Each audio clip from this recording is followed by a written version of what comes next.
बोलिए महापुरुष अच्युतानंद जी की शुद्धि जनी ज्ञानी गुणी मंडली आज अध्यायर आलोचना को आपण मानक स्वागत जनाऊँ। आज मालिका वचन आलोचन आम आलोचना करने जाऊे धूमकेतु नक्षत्र वृष्टि उपरे बा गगन में धूमकेतु देखा देवार संकेत को लक्ष्य करी कौन कौन कली जुगरे आग को भविष्य में घटव घटनावली तापर आउ कौन महापुरुष लिखिं से विषय आज आम आलोचना करवा। मालिकार नाम है तत्वबोधिनी। ये तत्वबोधिनी तृतीय खंडर तृतीय अध्याय महापुरुष लिखिले कौन राम रे 23 जाई 24 आगत पृथ्वी होई बजे उलुकापात पृथ्वी होई बजे उलुकापात पृथ्वी होई बजे उलुकापात कहले 23 जाई 24 आगत पृथ्वी होइब उलुकापात। उल्कापात तो आगु है कि आगु 23 ठार 24 27 जाके ये बहुत उल्कापात आगु हम प्रबल मात्रा उल्कापात हेब आ पृथ्वी होइब जेहाड़ होली काक कोकोर करो थिबे कली काक कोकोर करो थिबे कली काक कुकुर करू थिबे कली। ये काक कुकुर दुई जन जाक कली करुथिबे बोली महापुरुष लिखिछन। एति भाबरे जन क्षय हेबे तेणु जीवजंतु मनीष कहतु बा पशु कहतु बा विभिन्न प्रकार ये समस्ते भली भाव में पड़ी थे काक कुकुर खाइबा कली करेंगे। काक कुकुर होइबे कत्र इंद्र वरसा करिब रखत इंद्र वरसा करिब रखत इंद्र वरसा करिब रखत। इंद्र रक्त वर्षा करिब अर्थात महापुरुष कहते शून्य रे ये बड़ी मरण हम जाकि रक्त वृष्टि शून्य रू हम युद्धर घन घटा जोगु पुणी महापुरुष लिखिले जे कड़ी से शांते मंता होइबा धन्य कड़ी जो ककला दईब धन्य कड़ी जुग कला दईब धन्य कड़ी जुग कला दईब। कली शेषांते मंत होइब कली जुग शेषांत शेष समय रे अनंत जुग समय रे ये बड़ी घटना घटिब बोली महापुरुष कहिछन। खाली सेतिकी नुहे आउरी कहिले कौन ना ठार अंक को लेखन करिब चितरु संशय फेड़ी लेखिब चितरु संशय फेड़ी लेखिब चितरु संशय फेड़ी लेखिबा। बोले बाबू रे केते बेले घटना घटिब सबू ना ठार अंक को लेखन करिब चित्तरु संशय फेड़ी लेखिब। ठार अंक को लेखन करिब जो ठार मु कही महापुरुष लिखि ना आगम भाव जाने जसोवंत आगम भाव जाने जसोवंत कार कटा यंत्र जाने अनंत कार कटा यंत्र जाने अनंत आगत नागत अच्युत हणे बलराम दास तत्व बखाणे ବଳରାମ ଦାସ ତତ୍ଵ ବଖାଣେ ଭକତି ଭାବ ଜାଣେ ଜଗନ୍ନାଥ ଭକତି ଭାବ ଜାଣେ ଜଗନ୍ନାଥ ପଞ୍ଚ ସଖାଏ ଓଡ଼ିଶା ମହନ୍ତ ପଞ୍ଚ ସଖାଏ ଓଡ଼ିଶା ମହନ୍ତ ଆଗମ ଭାବ ଜାଣି ଯଶୋବନ୍ତ ଜଗତସିଂହପୁର ନାଇଲୋ ନନ୍ଦୀଗ୍ରାମ ଅଢ଼ଙ୍ଗ ଯାହାଙ୍କର ଜନ୍ମସ୍ଥାନ ଯଶୋବନ୍ତ ଯିଏ ବିବାହ କରିଥିଲେ ଅଞ୍ଜନା ଦେବୀଙ୍କି ଏ ଅଞ୍ଜନା ଦେବୀ ଥିଲେ କିଏ ନା ରଘୁରାମ ସାମନ୍ତଙ୍କର ଭଉଣୀ ତାଙ୍କୁ ବିବାହ କରିଥିଲେ ଯଶୋବନ୍ତ ଯାହାଙ୍କର ଅନବଦ୍ୟ ଲେଖା ହେଉଛି ଗୋବିନ୍ଦ ଚନ୍ଦ୍ର ଆମେ ତାକୁ ଟୀକା ଗୋବିନ୍ଦ ଚନ୍ଦ୍ର କହୁଛେ କିନ୍ତୁ ତାଙ୍କର ଅନବଦ୍ୟ ଲେଖା ହେଉଛି ଯଶୋବନ୍ତଙ୍କର ଗୋବିନ୍ଦ ଚନ୍ଦ୍ର ଓଡ଼ିଶାର ପୁରପଲ୍ଲୀରେ ଯୋଗୀମାନେ ଏଇ ହିତକୁ ବୋଲିକି ଗାଆନ୍ତି ଗୋବିନ୍ଦ ଚନ୍ଦ୍ରଙ୍କର କେମିତି ରାଜପୁତ୍ର ରାଜ ସୁଖ ତ୍ୟାଗ କରି ଯୋଗୀ ହେଇଗଲା ମା ତାକୁ ଯୋଗୀ କରିଦେଲା ତେଣୁ ସେଇ ଗୋବିନ୍ଦ ଚନ୍ଦ୍ରଙ୍କ ବିଷୟରେ ମହାପୁରୁଷ ଲେଖିଛନ୍ତି ଗୋବିନ୍ଦ ଚନ୍ଦ୍ର ଯାହାକୁ ଟୀକା ଗୋବିନ୍ଦ ଚନ୍ଦ୍ର ଗାଁ ଗାଁରେ ଯୋଗୀମାନେ କେନ୍ଦ୍ରା ବଜେଇକିରି ଭିକ୍ଷା କରନ୍ତି ଏଇ ଗୋବିନ୍ଦ ଚନ୍ଦ୍ର ଗୀତଟିକୁ ଗାଇ ଏବଂ ସେଇ ଯଶୋବନ୍ତ ଲେଖିଛନ୍ତି 84 ଆଜ୍ଞା କଥା ଲେଖିଛନ୍ତି ତେଣୁ ହେ ସୁଧୀଜନେ ଜ୍ଞାନୀ ଗୁଣିମଣ୍ଡଳୀ ଇଏ ଯଶୋବନ୍ତ କହୁଛନ୍ତି କ'ଣ ଆଗମ ଭାବ ଜାଣେ ଯଶୋବନ୍ତ ମୁଁ ଆଗମ ଭାବ କଥା ଜାଣେ ଗାର କଟା ଯନ୍ତ୍ର ଜାଣେ ଅନନ୍ତ ଅନନ୍ତ ଦାସ ପଞ୍ଚସଖା ମାନଙ୍କ ଭିତରେ ଯିଏ ଯାହାଙ୍କୁ ଶିଶୁ ଉପାଧି ଦିଆଯାଏ ଶିଶୁ ଅନନ୍ତ ଖୋର୍ଦ୍ଧା ଜିଲ୍ଲା ବାଲିପାଟଣାରେ ଯାହାଙ୍କର ଜନ୍ମ ଏ ସୁଧୀଜନେ ଜ୍ଞାନୀ ଗୁଣିମଣ୍ଡଳୀ ଯାହାଙ୍କର ବର୍ତ୍ତମାନ ପର୍ଯ୍ୟନ୍ତ ବନ୍ଦୀୟ ବଂଶଜ ଅଛନ୍ତି ଶ୍ରୀମତୀ ତନୟା ଦାସ ଗୋସ୍ୱାମୀ ତାଙ୍କର ବଂଶଜ ବର୍ତ୍ତମାନ ସୁଦ୍ଧା ଅଛନ୍ତି ତେଣୁ ମହାପୁରୁଷ କହୁଛନ୍ତି ବାବୁରେ ସେ ଗାର କଟା ଯନ୍ତ୍ର ଅନନ୍ତ ହିଁ ଜାଣନ୍ତି ଆଉ ବୋଲେ ମହାପୁରୁଷ ଅଚ୍ୟୁତାନନ୍ଦ ଜି କି ବୋଲେ ଆଗତ ନାଗତ ଅଚ୍ୟୁତ ଭଣେ ଆଗତ ଅନାଗତ ଅତୀତ ବର୍ତ୍ତମାନ ଭବିଷ୍ୟତ ଇଏ ତିନି କାଳର କଥା ଅଚ୍ୟୁତ ଏକା ହିଁ ଜାଣନ୍ତି ଆଉ ବଳରାମ ଦାସ ତତ୍ତ୍ୱ ବଖାଣେ ପ୍ରତ୍ୟେକ ଶବ୍ଦର ପ୍ରତ୍ୟେକ କଥାର ତିନୋଟି ଅର୍ଥରେ ତାକୁ ବୁଝି ହେବ ତିନୋଟି ଅର୍ଥରେ ତାକୁ ଆପଣ ଗ୍ରହଣ କରିବେ ତିନୋଟି ଅର୍ଥରେ ତାହା ଆପଣ ବୁଝିପାରିବେ ଗୋଟେ ହେଉଛି କ'ଣ ନା ଲୋକାଚାର ଦ୍ୱିତୀୟ ହେଉଛି ଦର୍ଶନ ତୃତୀୟ ହେଉଛି ତତ୍ତ୍ୱ ତାର ତତ୍ତ୍ୱ କ'ଣ ଅଛି ଦର୍ଶନ କ'ଣ ରହିଛି ଲୋକାଚାର ଭାବରେ ଆମେ କହିଦେଲେ ଅମକି ସମକେଇ ସମକେଇ ସମକେଇ ଘଟଣା ଗୁଡ଼ିକ ଘଟିବ କିନ୍ତୁ ତାକୁ ଦର୍ଶନରେ ମଧ୍ୟ ବୁଝେଇ ହେବ ବିଭିନ୍ନ ପ୍ରକାର ବକ୍ତାମାନେ ଦର୍ଶନ ତତ୍ତ୍ୱରେ ତାକୁ ବୁଝାନ୍ତି ନାଇଁ ୟାର ଅର୍ଥ ଏମିତି ହେବା ଦରକାର ଆର ଅର୍ଥ ସେମିତି ହେବା ଦରକାର ତୃତୀୟ ହେଉଛି ତତ୍ତ୍ୱ ତାକୁ ତତ୍ତ୍ୱରେ ବୁଝିବେ ଶରୀରରେ ତାକୁ ବୁଝିବେ ତେଣୁ ଏ ତତ୍ତ୍ୱ କଥା କିଏ ଜାଣନ୍ତି ନା ବଳରାମ ଦାସ ତତ୍ତ୍ୱ ବଖାଣେ ତୁମେ ଯାହା ବୁଝିଛ ମୁଁ ଯାହା ବୁଝିଛି ଏ ବୁଝା ବୁଝିରେ ଦେ କଥା ଠିକେ ଠିକେ ବାବୁ କହୁଛି ତ ତେରେ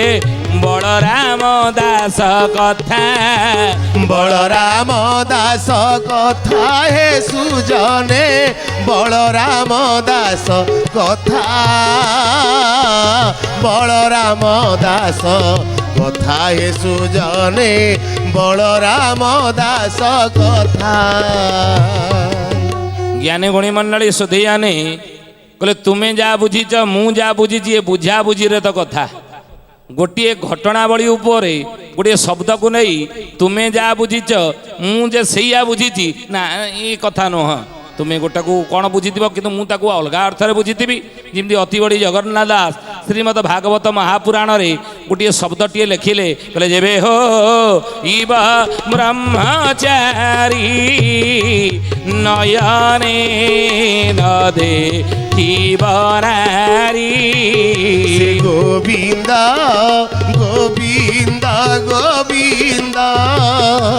ପଦୁ ଗଣୁଛି ମକରନ୍ଦ ତାହେଲେ କଳିଯୁଗରେ ବ୍ରହ୍ମଚାରୀ କିଏ ନା ଯିଏ ନୟନରେ ଆଖିରେ ନାରୀ ଦର୍ଶନ କରିନଥିବ ବୋଲି ଜଗନ୍ନାଥ ଦାସ କହୁଛନ୍ତି କିନ୍ତୁ ବଳରାମ ଦାସ କହିଲେ ନାଇଁ ହେ ଜଗନ୍ନାଥ ତୁମେ ସିନା ଏଇଆ ବୁଝିଛ ଯିଏ କଳିଯୁଗରେ ଯେଉଁ ବ୍ରହ୍ମଚାରୀ ଆଖିରେ ନାରୀ ଦର୍ଶନ କରିନଥିବ ସେ ବ୍ରହ୍ମଚାରୀ सी हूँ सिद्ध साधक ना मुझे या बुझुनी मु कौन बुझुची कहले जेबे हो इबा ब्रह्मचारी हरिब पांच छनारी जेबे हरिब पांच छनारी हरिब पांच छनारी बलराम दास कहले कहले जगन्नाथ तुम्हें कौच ब्रह्मचारी हूँ सी जे नयन नारी दर्शन कर मोर तत्व से आनु बलराम दास ताको तत्व काटिदेले कहले नाई नाई सेटा मुझे बुझीनी मु ब्रह्मचारी बोली बुझीची कौन कलिजुग जड़े ब्रह्मचारी बोली मु बुझीची सी किभली होइथिबो ना जे 5-6 नारी हरण करथिबो ताकू ही ब्रह्मचारी बोली कहवा जगन्नाथ दास कहले किमिति कथा मु तो कहूची जे नारी दर्शन आखिरे न करथिबो सी ब्रह्मचारी तुमे किमिति कहूच जे 5-6 नारी हरण करथिबो ताकू ब्रह्मचारी कहबो को बुझेई परिबो ना हाँ बुझेले बलराम दास तत्व रे कौन कहले तुम्हें जहाँ बुझीच मु जहाँ बुझी बुझा बुझी रे तो कथा तुम्हें जहाँ बुझीच कि मुझे उल्टा भाव में बुझी 5-6 नारी हरण कले कलिजुगर जी ब्रह्मचारी हो पार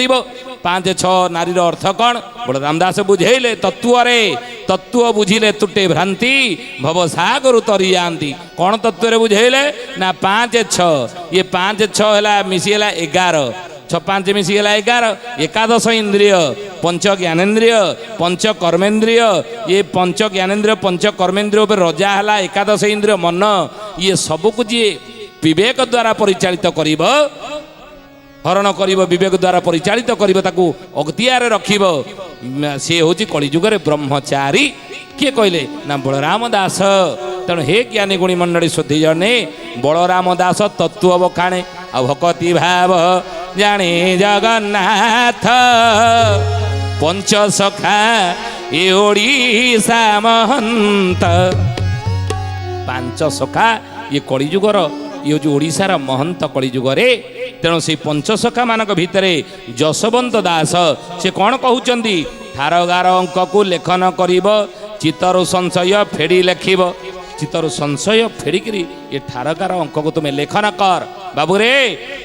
ए बसाण के ही जानती नहीं ए बसाण के ही जानती नहीं बेड़ को देउची भक्तंक पाई बेड़ को देउची भक्तंक पाई ये थार गार बसाण अबाड़ या साधारण लोक जानी नाहंती आकु जानी किए बोलिए महापुरुष जशवंत दास की कहले आकु किए जानी ना को मो भक्तों मु दौची ए ठार गार अंक बसाण ये सब मो भक्त पाई साधारण लोक मान नुह आउ बेड़ को देउची भक्तों कहले निश्चय जाणीबू मो भक्त से निश्चय जाणीबू मो भक्तटी से पंडिते ठार गोचर नाही पंडिते ठार गोचर नाही कहले जीए ठारगार अंकना अंक गणना करी हिसाब करी समय काल निर्घंट कही पारिब कलिजुगरे जशवंत कहते बाबूरे जानबू से मोर भक्त मो भक्त ये ठारगार अंक गणना आम पंचसखा मान लिखिलु आ पंडित जन मानक आर गोचर ना निश्चय जानबू मो भक्तटी से जिया हिसाब करदेव समय निर्घंट करदेव जानबू सी मोर भक्त किंतु पंडिते ए ठार गोचर ना पंडित हेले सुधा ये ठार से आद्यंत पाइबे ना ये ठार हिसाब से पाइबे ना कौ ठार ना राजा अंक मिसी फिरिंगी अंक राजा अंक मिसी फिरिंगी अंक साल अंक मिसी कह वृतांत साल अंक मिसी कह वृतांत तेणु ये जो नक्षत्र वृष्टि हेब लंजा नक्षत्र पड़ब चारिदिगर समुद्र अधे अधे माड़िकी आसब दिहुड़ी पड़ाए तारागण मैंने छिड़िकी पड़े कौ समय ना महापुरुष 27 अंक ये 27 अंक ये अंक गणना साधारण लोक बुझीपारे ना केवल मो भक्त मैंने जानवे पंडित मैंने धरीपारे ना आमि तू हिसाब करूँ बलराम दास कहते भविष्य परार्ध बा पंच परार्ध रे ये ज्ञानीगुणी मंडली मालिकार नाम है पंच परार्ध बा भविष्य परार्ध कहते भक्त बलराम दास राजा अंक मिसी ଫିରିଙ୍ଗି ଅଙ୍କ ସାଲ ଅଙ୍କ ମିଶିକ ବୃତ୍ତାନ୍ତ ଆଉ ଗତ ଆଗତ ବିଚାରି ଦେଖିବ ଗତ ଆଗତ ବିଚାରି ଦେଖିବ ଭୂତ ଭବିଷ୍ୟତ ସବୁ ଜାଣିବ ଭୂତ ଭବିଷ୍ୟତ ସବୁ ଜାଣିବ। ମାଳିକାଟି ଅନେକ ଅଙ୍କରେ ଲେଖାଯାଇଛି। ମୁକୁନ୍ଦ ଦେବକ ଅଙ୍କ, ଗଜପତି ରାଜା ଦିବ୍ୟ ସିଂହ ଅଙ୍କ, ସେଇଭଳି ଫିରିଙ୍ଗି ଅଙ୍କ, ଇଂରେଜମାନେ ଯେତେବେଳେ ଶାସନ କରୁଥିଲେ ଫିରିଙ୍ଗି ଅଙ୍କ, ଛତିଆ ବଟ ଧର୍ମ ଗାଦି ଅଙ୍କ, ସେଭଳି ଅନେକ ଅଙ୍କରେ ଯୁଗାବ୍ଦ, ଶକାବ୍ଦ, ଖ୍ରୀଷ୍ଟାବ୍ଦ, ହିଜିରାବ୍ଦ, ସ୍ୱାଧୀନାବ୍ଦ ଏଭଳି ଅନେକ ଅଙ୍କରେ ଅନେକ ହିସାବରେ ମାଳିକା ଲେଖାଯାଇଛି, ଅନେକ ଅଙ୍କ ଗୁଡ଼ିକ ଲେଖାଯାଇଛି। ତେଣୁ ମହାପୁରୁଷ କହିଲେ ବାବୁରେ ଗତ ଆଗତ ବିଚାରି ଲେଖିବ, ରାଜାଙ୍କ ନବ, ଫିରିଙ୍ଗି ଅଙ୍କ ମନେ ରଖିବ, ସାଲ ଅଙ୍କ ମିଶି ଇଏ ବୃତ୍ତାନ୍ତ ଗୁଡ଼ିକୁ ମନ ଭିତରେ ରଖିବ। କେଉଁ ସାଲ ଚାଲିଛି, କେଉଁ ମସିହା ଚାଲିଛି, କେଉଁ ଶକାବ୍ଦ ଚାଲିଛି, କେଉଁ ସ୍ୱାଧୀନତା କ'ଣ, ସ୍ୱାଧୀନାବ୍ଦ କ'ଣ ଚାଲିଛି ଏବଂ ଆହୁରି ହିଜିରାବ୍ଦ କ'ଣ ଚାଲିଛି, ଏଇଭଳି ବିକ୍ରମାବ୍ଦ କ'ଣ ଚାଲିଛି, ଏଗୁଡ଼ିକୁ ତୁମେ ମନ ଭିତରେ ରଖିଥିବ, ମନ ଭିତରେ ଭାବିକିରି ରଖିଥିବ। ୟାକୁ ମଧ୍ୟ ଏ ବିଷୟରେ ତୁମର ଜ୍ଞାତ ଜଣାଥିବ ଏବଂ ଜ୍ୟୋତିଷ ଶାସ୍ତ୍ର ଜ୍ଞାନ ଯାହାଠାରେ ଥିବ, ଯିଏ ଜ୍ୟୋତିଷ ବିଦ୍ୟା ଜାଣିନାହିଁ ସେ ମାଳିକାର ଅଙ୍କ ଗଣନା କେବେ ହିଁ କରିପାରିବ ନାହିଁ। ଲେଖିକି ରଖନ୍ତୁ ଏ କଥା, ଯାହାଠାରେ ଜ୍ୟୋତିଷ ଜ୍ଞାନ ନାହିଁ, କାରଣ ବେଦର ଚକ୍ଷୁ ହେଉଛି ଜ୍ୟୋତିଷ ଶାସ୍ତ୍ର, ବେଦର ଚକ୍ଷୁ ହେଉଛି ଜ୍ୟୋତିଷ ଶାସ୍ତ୍ର। ତେଣୁ ଯଦି ଜ୍ୟୋତିଷ ଶାସ୍ତ୍ର ବିଷୟରେ ଆପଣଙ୍କର ଜ୍ଞାନ ନାହିଁ ତାହେଲେ ମାଳିକାର ଅଙ୍କ ଠାରଗାରକୁ ଆପଣ ହିସାବ କେବେ ହେଲେ କରିପାରିବେ ନାହିଁ। ରବି ସୋମ ନେଇ ବିନ୍ଦୁରେ ବସା ଅର୍ଥେ ରଖ ନବଗ୍ରହ, ତାରକ ଦଣ୍ଡକ କୁଣ୍ଡଳୀ ମଧ୍ୟରେ ପଞ୍ଚଭୂତ ଖଞ୍ଜିରିୟ, ତପନ ନାମରେ ତର୍ପଣ କରିବୁ ଊର୍ଦ୍ଧ୍ୱେ ସପ୍ତର୍ଷି ମଣ୍ଡଳ, ତ୍ରୟ ତତ୍ତ୍ୱ ବାମେ ଚାରି ଶୂନ୍ୟ ଥିଲେ ସମୁଦ୍ର ଲଙ୍ଘିବ କୂଳ। ଏ ଅଙ୍କ ଗୁଡ଼ିକୁ ହିସାବ କରିବାକୁ ହେଲେ ଜ୍ୟୋତିଷ ଜ୍ଞାନ ଥିବା ଦରକାର। ଜ୍ୟୋତିଷ ଶାସ୍ତ୍ର ବିଷୟରେ ଯଦି ଜ୍ଞାନ ନାହିଁ ଆର ଅର୍ଥ କି ବା କରିବ? ତେଣୁ ସେଇ କଥା କହିଲେ ଗତ ଆଗତ ବିଚାରି ଦେଖିବ ଆଉ ଭୂତ ଭବିଷ୍ୟତ ସବୁ ଜାଣିବ। ଗତ କ'ଣ, କ'ଣ ଘଟିଥିଲା, ଆଗତ କ'ଣ, ବର୍ତ୍ତମାନ କ'ଣ, ଏ ତିନିଟା ସ୍ଥିତିକୁ ମନ ଭିତରେ ରଖି ତାହେଲେ ତୁମେ ଅଙ୍କ ଠାରଗାର ଗଣନାର ହିସାବ କରିବ। ଆଉ ସବୁ ଲେଖ ଠାରେ ଠାରବ ସାଇ, ଯେ ବୁଝିବ ସେଇ ଭକ୍ତ ଅଟଇ, ଯେ ବୁଝିବ ସେହି ଭକ୍ତ ଅଟଇ, ଯେ ବୁଝିବ ସେହି ଭକ୍ତ ଅଟଇ। କହିଲେ ଯିଏ ଠାରଗାରକୁ ବୁଝିବୁ ଯାଇପାରୁଥିବ ରାମଚନ୍ଦ୍ରରେ ଜାଣିବୁ ସିଏ ମୋର ଭକ୍ତ। ବଳରାମ ଦାସ କହୁଛନ୍ତି ବାବୁରେ ସିଏ ମୋର ଭକ୍ତ ବୋଲି ଜାଣିବ। ଆଉ ସତ୍ୟ ସତ୍ୟ ଏହା ତ୍ରିବାର ସତ୍ୟ, ଏ ଗ୍ରନ୍ଥ ପଢ଼ିବ ମୋର ଭକ୍ତ, ଏ ଗ୍ରନ୍ଥ ପଢ଼ିବ ମୋର ଭକ୍ତ, ଏ ଗ୍ରନ୍ଥ ପଢ଼ିବ ମୋର ଭକ୍ତ। ସତ୍ୟ ସତ୍ୟ ଏହା ତ୍ରିବାର ସତ୍ୟ, ମୋ ଗ୍ରନ୍ଥ ପଢ଼ିବ ମୋର, ଏ ଗ୍ରନ୍ଥ ପଢ଼ିବ ମୋର ଭକ୍ତ। କେବଳ ମୋ ଭକ୍ତମାନେ ଏ ଗ୍ରନ୍ଥକୁ ପଢ଼ି ୟାର ଅର୍ଥ କରିପାରିବେ ଠାରଗାରର, ଅନ୍ୟ କେହି କରିପାରିବେ ନାହିଁ। ଆନକୁ ଏ ଭାବ କହିବ ନାହିଁ, ମୂର୍ଖଙ୍କୁ ଏ ଗ୍ରନ୍ଥ ବିଷ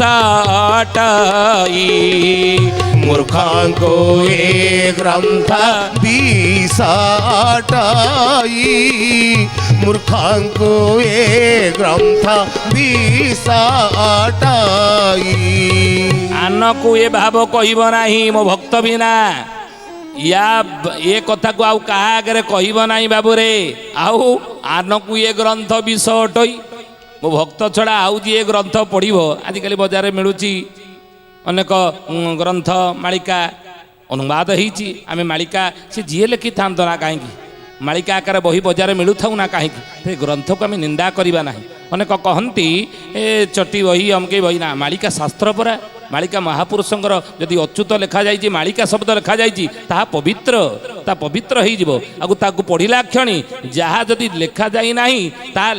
ଆପଣଙ୍କୁ ଦୃଶ୍ୟମାନ ହେଇଯିବ। ତାକୁ ପଢ଼ିଲେ ମହାପୁରୁଷ ଅଚ୍ୟୁତଙ୍କ ସ୍ମରଣ କରି ସେ ଛୋଟିଆ ଚଟି ବହିଟିଏ ହେଇଥାଉ ବରଂ ତାହା ଆପଣଙ୍କୁ ଭବିଷ୍ୟତ ଘଟଣାବଳୀ ଗୁଡ଼ିକ ଦୃଶ୍ୟମାନ ହେଇଯିବ। ଯଦି ଆପଣ ପ୍ରକୃତରେ ଭକ୍ତ ହେଇଥିବେ ମହାପୁରୁଷ କହିଲେ ଆନକୁ ଏ ଗ୍ରନ୍ଥ ମୂର୍ଖକୁ ଏ ଗ୍ରନ୍ଥ ବିଷ ଲାଗଇ। ଯେ ମୂର୍ଖ ହେଇଥିବ ସିଏ ଆଣିକି ପଢ଼ିଲେ ମୋତେ ତାକୁ ବିଷ ଭଳିଆ ଗୋଟେ କ'ଣ ଲେଖା ହେଇଛି। ଯଦି ବି ପଢ଼ୁଥିବେ ପଢ଼ିଲେ ଶୁଣିଲେ ମଧ୍ୟ ପଢ଼ିବା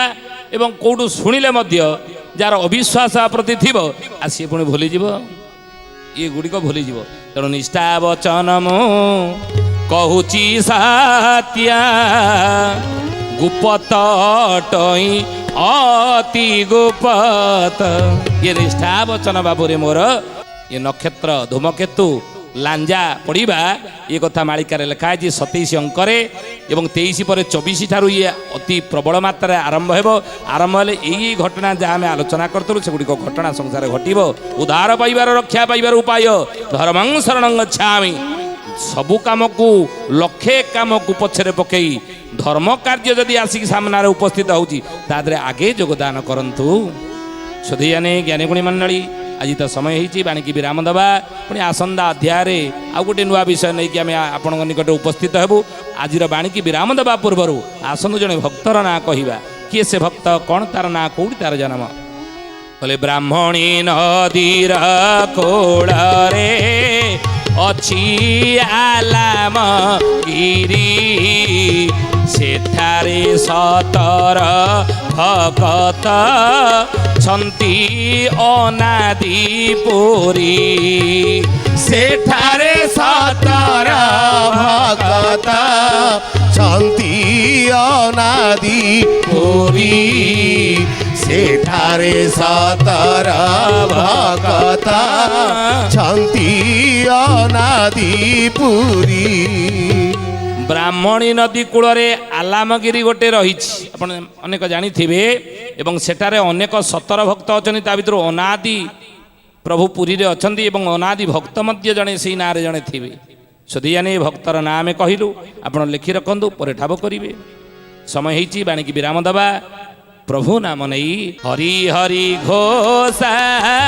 ତାପ ତାପ ନାଶ ଶରଣ ସରୋଜ ପାଦେ ଶରଣ ସରୋଜ ପାଦେ। यथो वाली भाव आओ न मिलिब न मिलंती हरि वेदे न मिलंती